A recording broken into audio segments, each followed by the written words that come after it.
habrá un momento en el cual uno de los gastos importantes de la familia no solo sea la casa o el coche, sino el robot que tengas en tu casa. Que un negocio tenga éxito no solo es un tema de dinero, no solo es un tema de inversión, no es un tema de hacer el producto correcto en el mercado correcto en el momento correcto, ¿no? Y esto que cualquiera puede decir, bueno, pues ya, ¿cómo encuentro yo eso? Pues quizá una startup de éxito tiene mucho más que ver con lo que aprendes y sabes del mercado que con la cantidad de dinero que te están invirtiendo. No eres capaz de hacer las preguntas adecuadas y de plantearte las hipótesis que verdaderamente son críticas, por mucho dinero que haya por medio, por mucho dinero que seas capaz de atraer, no tiene sentido nada. Cualquier estudiante de FP, cualquier estudiante universitario tiene que entender que va a estar en un mundo como este, un mundo en el cual ya no solo esperan de ti conocimiento, sino también lo que esperan de ti es iniciativa y actitud para poder ser tú mismo el que empujes o lances las cosas. Al final uno tiene que pensar que la educación no es un periodo de tu vida, es continuo en toda tu vida. Yo no paro de seguir estudiando y aprendiendo cosas, ¿no? Pero cuando se trata de cómo vamos a pagar el plato de comida el mes que viene, el pragmatismo, el método científico, entender por qué quién te va a comprar o no, cuanto antes sepas eso, antes sabes que tienes que construir. Todos los trabajos que su actividad tenga una capacidad cognitiva importante, o estén delante de un ordenador, deberían pensar cuánto de fácil es automatizar todo eso. Eventualmente aquí lo que estamos viendo es un iPhone 1. Veremos cómo es el iPhone 15.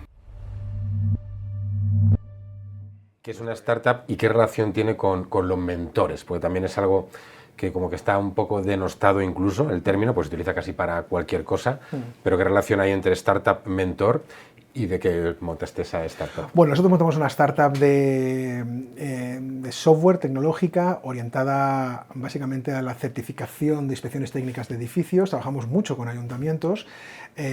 Tuvimos una compañía que tuvo mucho interés, una compañía holandesa, pero sí que es cierto que aquella startup, que tampoco, o sea, es cierto que tuvimos clientes y empezó a tener cierta atracción, pero bueno, tampoco fue un gran bombazo, me armó mucho la cabeza en términos de cómo se aplican bien estos frameworks, ¿no?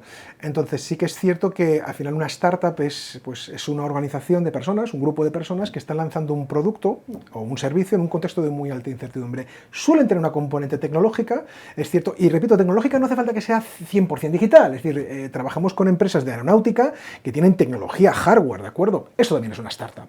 Sí que es cierto que conlleva mucha incertidumbre porque tú estás intentando ir al mercado con cierta ventaja competitiva basado en la innovación, basado en que tienes un diferencial en tu producto, ¿no? No solo vas a precio, no intentas copiar un modelo que ya exista literalmente y montar un restaurante, con todo el respeto a los restaurantes, obviamente todos quieren diferenciarse, pero aquí hay una componente tecnológica importante.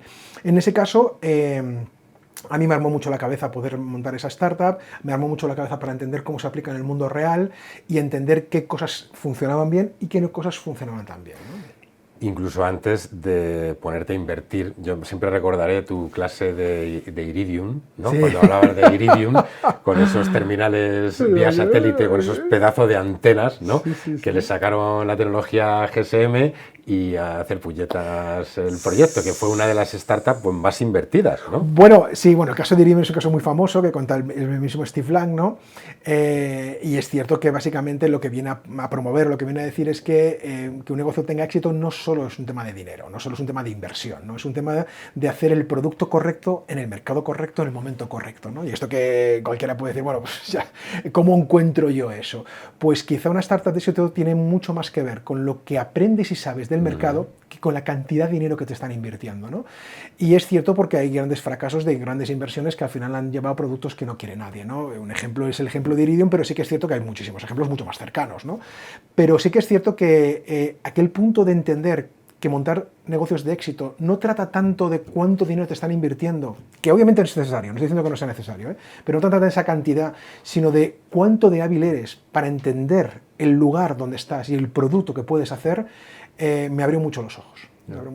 Y para eso, bueno, pues una gran profesional que también conocí en la época en la que coincidimos, pues fue Consuelo Verdú. Consuelo Verdú, claro que sí, con la grande sus grandes hipótesis, ¿vale? Que o sea, es que para mí la parte más importante de una startup es saber diferenciar cuáles son las hipótesis críticas y saber aplicar el método científico basado en hechos y comportamientos. Es decir, si no eres capaz de hacer las preguntas adecuadas y de plantearte las hipótesis que verdaderamente son críticas, por mucho dinero que haya, por mucho dinero que haya por medio, por mucho dinero que seas capaz de atraer, no tiene sentido nada. Y esto es cierto, porque al final una startup no es una compañía, no es un negocio que funciona. Si yo tengo un negocio que factura, ponte 10 millones de euros, pues bueno, yo puedo probar cosas a fondo perdido, a ver qué funciona, qué no funciona, yo puedo experimentar, yo puedo ser mucho más disruptivo, puedo probar muchas cosas. Pero cuando uno es una startup, en el fondo, tu caja va mal, o sea, no tienes un flujo de caja continuo, o sea, estás en quiebra técnica.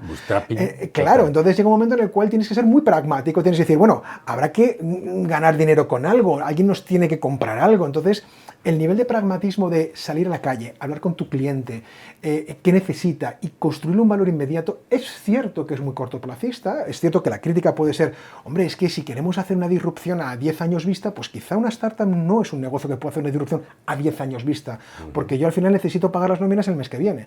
Entonces, ese nivel de pragmatismo te ayuda mucho a centrar mucho el tiro, ¿no? Te ayuda a ser un poco mejor empresario, no tanto emprendedor, no empresario, que te ayuda a entender cómo generar valor, por qué un cliente te va a comprar, qué te va a comprar, y hacerlo el mes que viene, o lo antes posible, ¿no? Es cierto que con dinero ya entonces puedes ser todo lo disruptivo que quieras, pero cuando se trata de cómo vamos a pagar el plato de comida el mes que viene, el pragmatismo, el método científico, entender por qué el cliente te va a comprar o no, cuanto antes sepas eso, antes sabes qué tienes que construir. Muy bien, porque de lo que se trata la metodología Lean Startup, al fin y al cabo, que es por lo que nos conocimos y a lo que le has dedicado gran parte de tu vida, y lo que realmente te volvió loco y te hizo, bueno, pues cambiar totalmente de sector y virar, ¿no? Bueno, virar no, pivotar en este caso, totalmente tu vida. Y con lo que has tenido grandes clientes como bancos, bancos en el caso de Latinoamérica. Y en España. Bueno, trabajamos con muchos bancos aquí en España y fuera de España, pero también trabajamos con empresas de telecomunicaciones, con empresas de retail, con aseguradoras. De servicios. Exactamente. De hecho, una de las cosas que aprendí con todo esto es que también las grandes compañías quieren sacar productos nuevos, también innovan. De hecho, voy a decir algo que puede sonar un poco incómodo, pero gran parte de la innovación que ocurre en el mercado real no viene de las startups, viene de las grandes corporaciones, porque están financiando, están lanzando, tienen cliente, tienen mercado, tienen estructura. Es cierto que a veces es complicado innovar en una gran corporación. En ocasiones tiene incluso niveles regulatorios complejos, pero lo están haciendo, esa es la realidad. Entonces, cuando tú aplicas este tipo de enfoques, lo que les estás ayudando a estas corporaciones es a ser más eficientes a la hora de crear valor. Y esto es muy importante, porque al final ellas no tienen infinito dinero. El dinero que tienen para invertir en esto tienen que hacerlo de manera más eficiente posible. Lean Startup lo que les ayuda es a poder hacer esto de la forma más eficiente. Cuanto más eficientes son, más pruebas pueden hacer.